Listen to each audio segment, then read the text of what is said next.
Shalom et bonjour à tous, bienvenue à nouveau dans cette troisième vidéo intitulée La dernière heure en un quart d'heure. Courte vidéo dans laquelle nous avons l'habitude d'aborder une thématique biblique et d'accueillir un ministre de Dieu venu pour nous en apporter plus d'éclaircissements, des explications ainsi que des éléments de compréhension.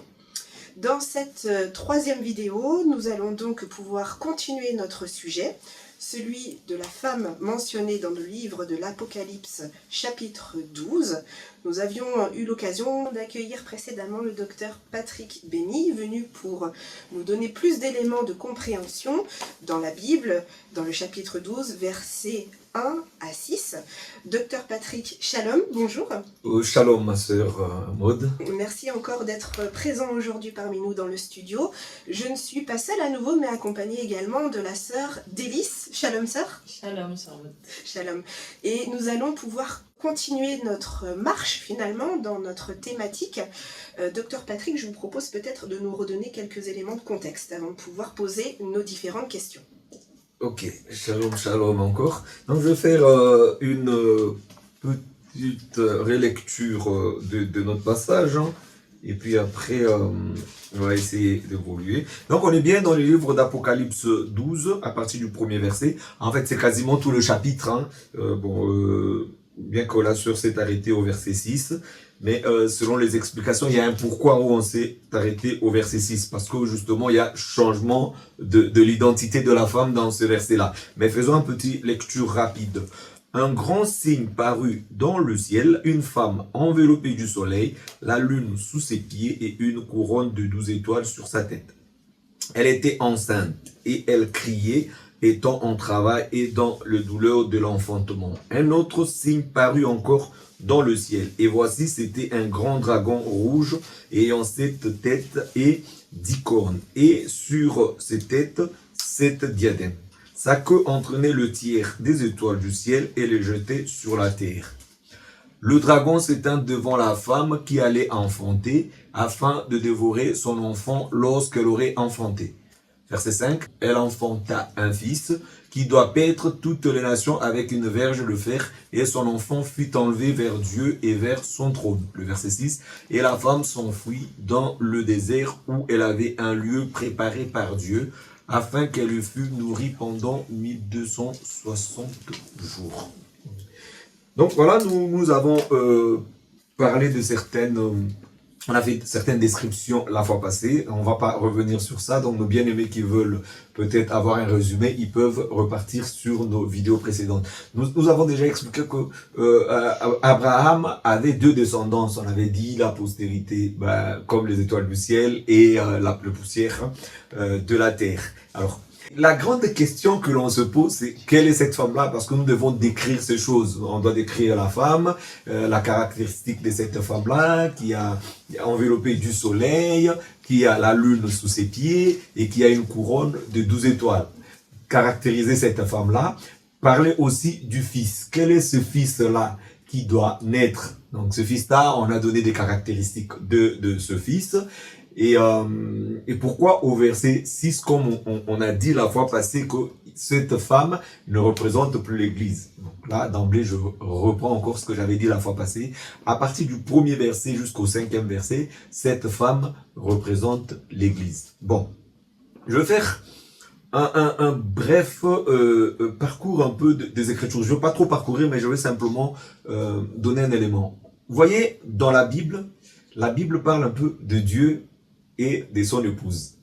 Donc, quand nous regardons, nous lisons dans la Bible, nous allons voir que on parle de Dieu étant célibataire, nous voyons Dieu marié, nous voyons le divorce, et nous voyons, quand Dieu répudie une femme, nous voyons quand Dieu prend une autre femme qui est l'Église. C'est pour ça que tout doit se baser sur le modèle des Écritures. Même nous, notre façon de faire, notre façon, les choix du conjoint, de la conjointe,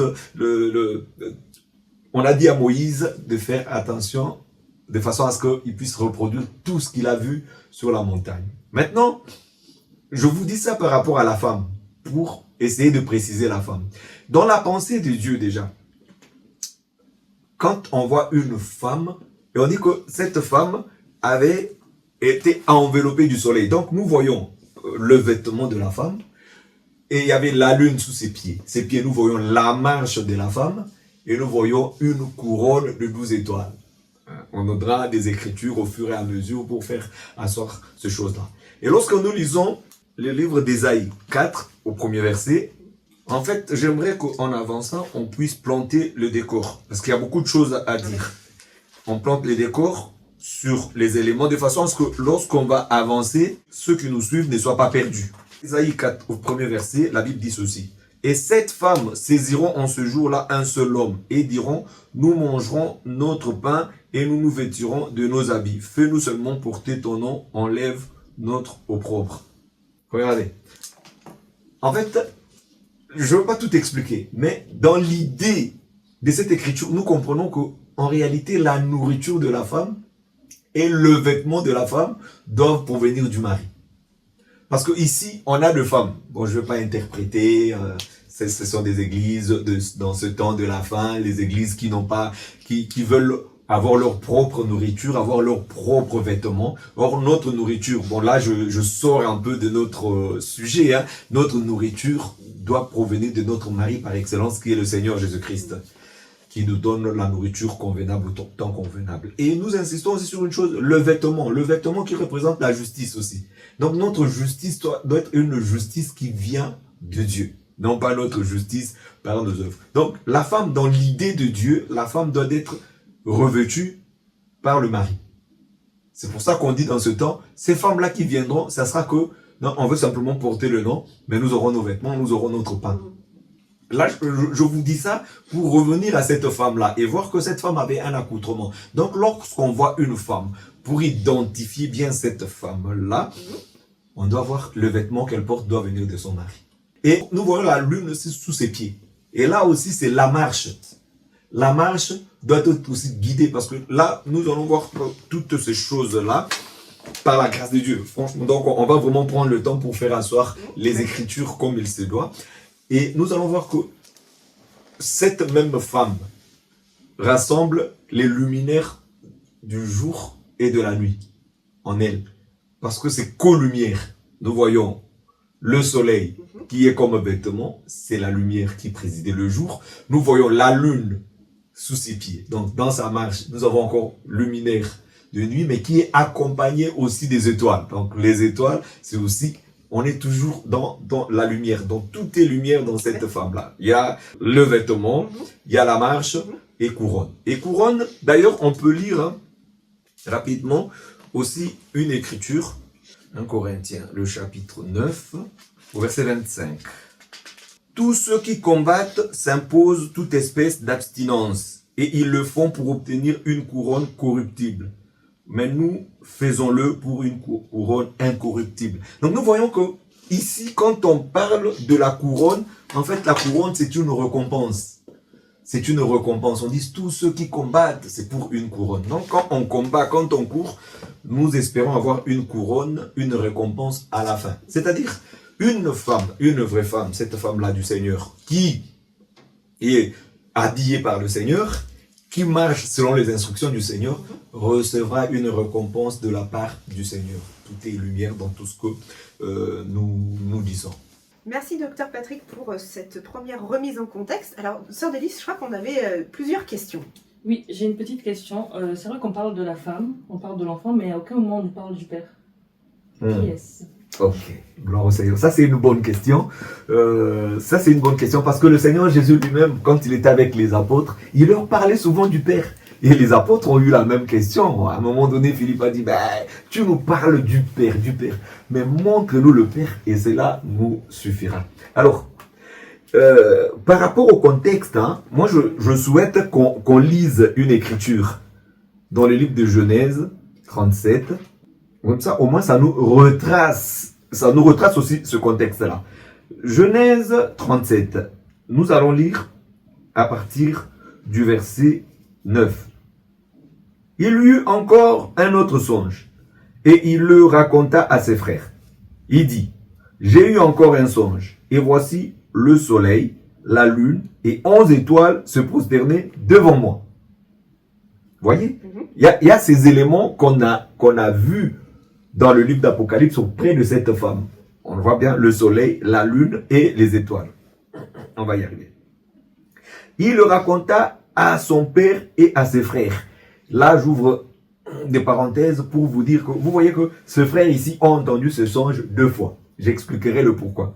Donc, le père a entendu ce deuxième songe 1 fois, mais les frères ont entendu cela 2 fois.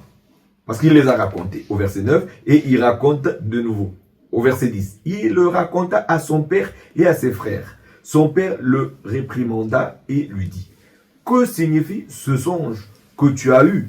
Faut-il que nous venions, moi, ta mère et tes frères, nous prosterner en terre devant toi? Ici, nous voyons que Jacob explique le songe de son fils Joseph. Il explique comment. Il dit: le soleil, c'est le père. La lune, c'est la mère. Et les étoiles sont les enfants. Oui. Jusque-là, ça va. Ok. Donc, nous voyons que l'époux lui-même est le vêtement par excellence. Donc, et maintenant, nous allons identifier, voilà, comment est-ce que le soleil, il est père, on va voir dans certaines écritures que je veux te donner tout à l'heure. Mais, j'aimerais déjà nous montrer une chose, que c'est Jésus-Christ qui est en tout. Ça paraît bizarre ce que je viens de vous dire. Mais je veux déjà montrer que Jésus-Christ lui-même est père. Lui-même aussi prend la forme de la mère. Et lui-même aussi prend la forme du fils. Ça, c'est les mystères cachés de tous les temps. Dans tous les âges et dans tous les temps révélés. Regardez. On va lire. Luc 1, verset 78. Grâce aux entrailles de la miséricorde de notre Dieu, en vertu de laquelle le soleil levant nous a visités d'en haut. Ici, c'est Siméon qui bénit Jésus-Christ, qui dit que c'est lui le soleil. Or, le soleil, je veux relire une autre écriture tout à l'heure, mais on dit que Jésus-Christ, c'est lui le soleil. Psaume 19, je vais lire le verset 6 directement. Le soleil, semblable à un époux qui sort de sa chambre, se lance dans la carrière avec la joie d'un héros. Il se lève à une extrémité des cieux et achève sa course à l'autre extrémité. Rien ne se dérobe à sa chaleur. Je reviendrai sur ces choses, on va encore bien expliquer par la grâce du Seigneur. Donc nous voyons que le soleil lui-même, c'est un époux. Amen. Donc Dieu qui est un époux. Je donnerai encore d'autres écritures par la grâce du Seigneur et voir que Dieu a eu Israël comme épouse. Et puis après, Dieu a eu l'Église comme épouse. D'ailleurs, comme j'ai la parole, je veux peut-être continuer directement en sachant que il faut que je revienne. Je dis que là, je présente Jésus comme soleil, comme époux, mais je présenterai aussi Jésus comme lune et je présenterai aussi Jésus comme étoile. Mais comme soleil, déjà comme époux, nous pouvons lire dans les livres d'Ésaïe 54 au verset 5. Car ton Créateur est ton époux, l'Éternel des armées est son nom, et ton Rédempteur est le Saint d'Israël. Il se nomme Dieu de toute la terre. Ici, Dieu s'adresse à Israël. Il se présente comme son Créateur et son époux. Donc, initialement, Dieu était époux d'Israël.